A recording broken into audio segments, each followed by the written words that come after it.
True Romance, 2013. Her debut album, True Romance, arrived in April 2013. Featuring production by Rectshade, Joachim Lund, and Blood Diamonds, the album reached number 85 on the UK Albums Chart, was a top 20 hit in Australia, and reached number 5 on Billboard's Heatseekers chart. Charlotte Emma Aitchison's stage name, derived from her Teenage Mess Messenger handle, had already co-written I Love It for Iconopop, a song that became one of 2012's biggest hits and topped the UK singles chart. But rather than chase that pop-punk energy on her debut, Charli went darker. True Romance was a moody, synth-drenched exploration of heartbreak and desire, drawing from 1980s new wave, Tumblr-era aesthetics, and the kind of atmospheric production that felt more indebted to John Hughes soundtracks than contemporary pop radio. Charli XCX made her major label debut with True Romance in April 2013, a dark pop record heavily influenced by 80s synth pop and Tumblr-era aesthetics, featuring tracks like You Ha Ha Ha and Nuclear Seasons. You Ha Ha Ha was a crystalline synth-pop gem. Nuclear Seasons shimmered with dark beauty. Set Me Free channeled the euphoria of dance music through a gothic filter. The album earned critical acclaim, but modest commercial, returns a pattern that would define Charli's career for the next decade. True Romance was the sound of an artist who already knew she was different. The world just hadn't caught up yet. Sucker, 2014. Her big break came in 2014 when she collaborated with Iggy Azalea on the single Fancy. The song became both artists' first #1 on Billboard's Hot 100. That same year, Boom Clap from the Fault in Our Stars soundtrack became her biggest solo hit, reaching the top 10 in the US, UK, and Australia. Released December 15th, 2014, Sucker pivoted dramatically from True Romance's dark atmospherics toward punk-influenced pop rock with a bratty, take no prisoners attitude. The album's first half is presumably the result of the scrapped punk album that Charli reportedly recorded in Sweden, concentrated into take no prisoners genre, melding pop songs imbued with snot-nosed teenage insouciance. Break the Rules was an anti-authority anthem. Doing it featuring Rita Ora brought provocative swagger. Famous revealed vulnerability beneath the snarl. The album reached the top 30 in the US and went top 15 in the UK, but Charli was already restless.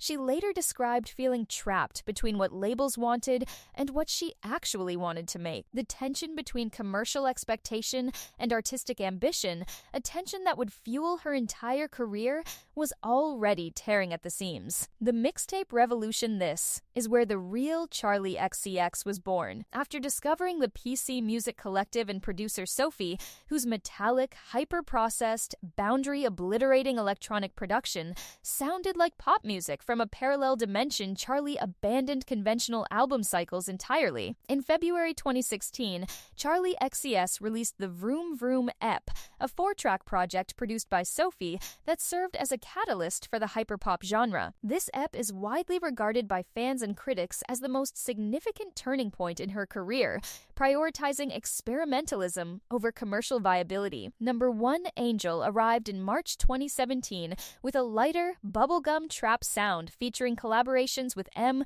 Cupcat K, and others. Pop 2 followed in December 2017 and became a cult classic, a maximalist, genre-destroying collection of futuristic pop that critics hailed as one of the year's best releases despite receiving zero mainstream radio play. During 2017, Charli XCX bypassed traditional album cycles to release 2 highly influential mixtapes.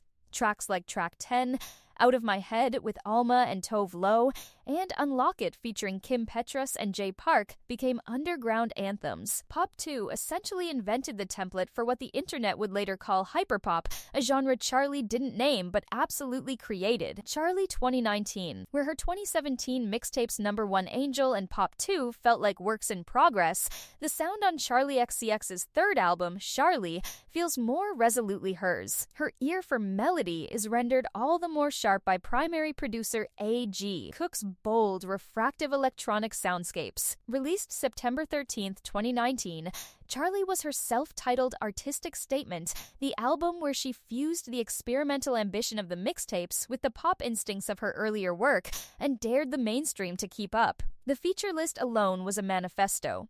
Lizzo, Troye Sivan, Christine and the Queens, Sky Ferreira, Haim, Cupcake K, Claro, and Big Freedia. Each collaboration felt purposeful rather than commercial artists chosen for creative chemistry rather than streaming numbers. Gone with Christine and the Queens explored anxiety with a pulsating synth production that mirrored a panic attack. 1999 with Troye Sivan was a nostalgic pop gem. Blame It On Your Love featuring Lizzo brought dance floor euphoria. Click shifted tempo and mood mid-song with deliberate disorientation. The album peaked at number 30 in the UK and received widespread critical acclaim, yet commercial performance remained modest. Charli was the album that cemented her as a critic's darling and a cult icon beloved by the people who understood, invisible to the people who didn't. The gap between those two audiences would take 5 more years to close. How I'm Feeling Now, 2020. Charli's self-isolation imbues her 4th album, perhaps inevitably, with the confessional immediacy of bedroom pop, even as the tracks reach for her signature brand of sonic maximalism. Released May 15, 2020, How I'm Feeling Now was created in just 5 weeks during COVID-19 lockdown, and it sounded exactly like that felt. Raw, chaotic, emotionally exposed, and thrillingly spontaneous. Charli invited fans into the creative process in real time, polling them on artwork, sharing demos on Instagram Live, and incorporating their feedback into the music. Working remotely with A.G. Cook, B.J. Burton, and 100 Gecs Dylan Brady, she created her most urgent and emotionally naked album. Forever captured pandemic-era love anxiety. Claws was a giddy, distorted love song that sounded like a text message having an orgasm. Anthems addressed the pressure of being an alternative artist in a mainstream world. I Finally Understand brought rare stillness. Party For You was a fan-favorite demo given a full production treatment. The album was shortlisted for the Mercury Prize, the ultimate UK critical validation, and peaked at number 33 on the UK Albums Chart. How I'm Feeling Now proved that Charli didn't need a polished rollout to make brilliant music. She just needed a laptop, an internet connection, and the willingness to be completely honest. Crash 2022. Released March 18, 2022, Crash was Charli's most deliberately commercial album, and she was transparent about it. This was her final album under her Atlantic Records contract, and she decided to fulfill the obligation by making the most unapologetically mainstream pop record of her career. She called it selling out with a wink, adopting the persona of a conventional pop star as performance art. David Bowie's 1983 album Let's Dance is a more fitting comparison point for Crash, an effective pivot to dance floor tropes from an artist known for being wholly original and daring but unapologetically content to swim in more conventional waters for a bit. Good Ones brought slick, radio-ready dark pop. Used to Know Me sampled Robin S.'s Show Me Love over a pulsating house beat. Baby featured an interpolation of Bachman-Turner Overdrive's You Ain't Seen Nothing Yet. Beg For You with Rina Sawayama